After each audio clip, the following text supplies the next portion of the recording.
Altså, for det er jo det her sted, der har været omdrejningspunkt for dit liv. Altså, det er i hvert fald her, du har tilbragt det meste af din tid. Ja.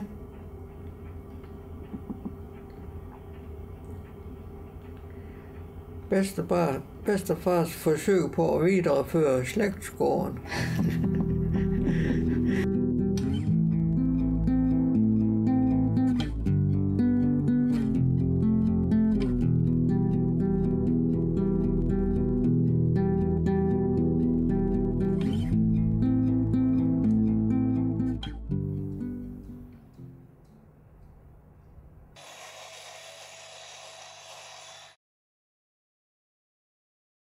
Jeg kan da mange gange føle mig lidt ene. For det er, jeg står op om morgenen, og der er ingen, og hele dag går, og ser en menneske, uden måske lige en enkelt dag, når posten kommer.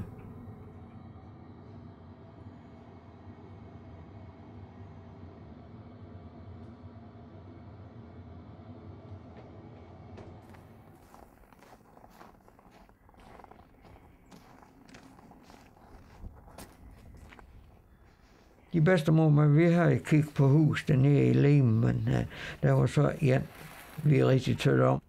Jeg var måske heller ikke rigtig helt klar til at ville have fred. Jeg er nok tødt over for dygtig. Og nu er det jo så, ja, det er så 20 år, der er jeg så været 65 år.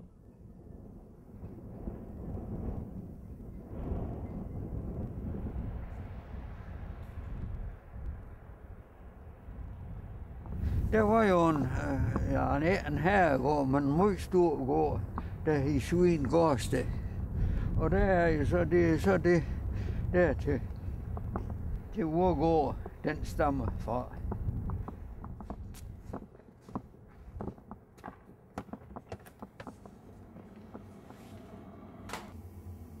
Men du kunne ikke finde på at overdrage det til nogle fremmede? Nej, det kunne jeg. Nej. For hvis det først er gjort, så er han jo væk. Så er han væk. Ja. Så er den ude også, og sager han. Og sådan er der også meget stor sandsynlighed for, at det går. Jeg ønsker, at der er en af børnebørn, der vil bo herpå og så driver som deltidslandbrug. Det er mit ønske. Men der er der nok helt lige så stor sandsynlighed for, at den bliver opkøbt af en nabogård, og så bliver lagt ind under en af de større landbrug.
Jeg har jo egentlig meget lyst til, dengang jeg var ung, og som dreng, jeg ville gerne have været smed.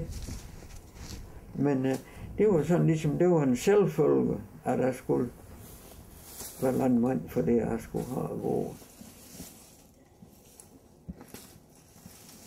Min far, han fik jeg jo også. Og hvis vi går en nummer længere tilbage, der var jo så min far og hans mor, der fik.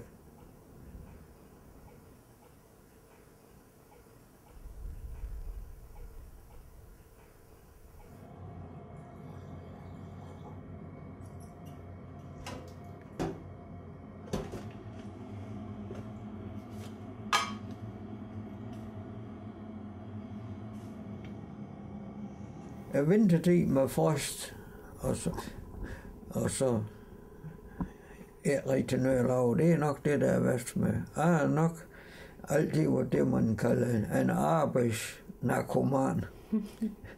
Jeg har haft det bedst noget til. Det var lidt arbejde og lov.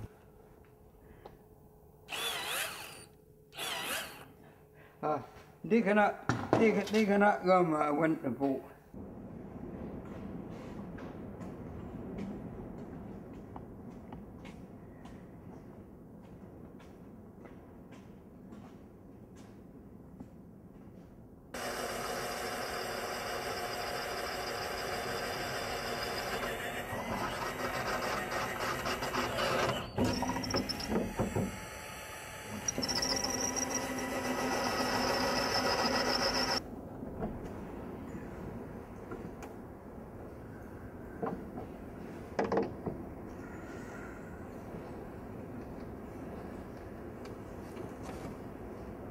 Så, Jenny, det var den reparation. Det var sørme, der godt vi kom med i. Hvad? Det er løb, og det der løbende her. Hvor længe har det løbet? Ja, en hel døgn. Det må der kunne løbe på. Vi lige prøve at en børsten igen.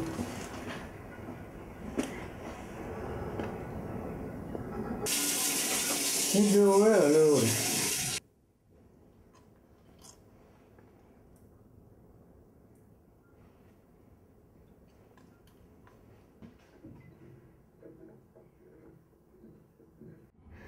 Det er da en meget lettelse for mig, og jeg har dyr, men det er så samtidig en savn. Det giver jo en frihed, men så som jeg nævnte før, at der var noget arbejdsnarkoman, så derfor er den frihed, den er måske ikke så god til at udnytte, som jeg skulle være. Jamen nu det er så koldt, at der er fingre i forvejen. Når nu sådan kommer ud fra fingre så koldt, så er der endnu værre. Ja.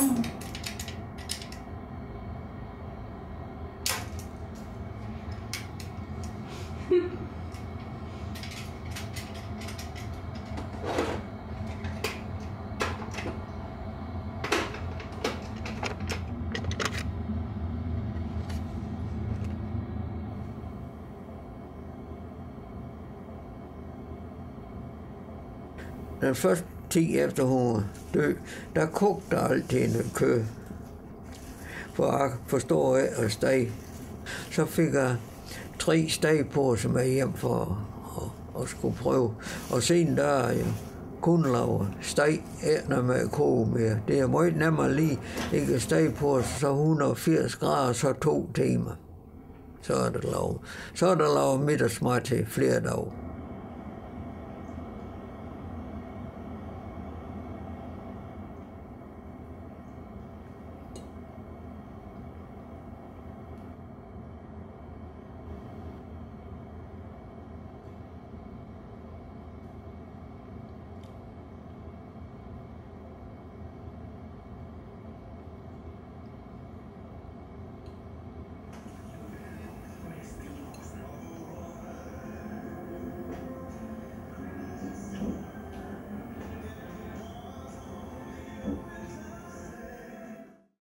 Jeg har altid altså at blive boende her.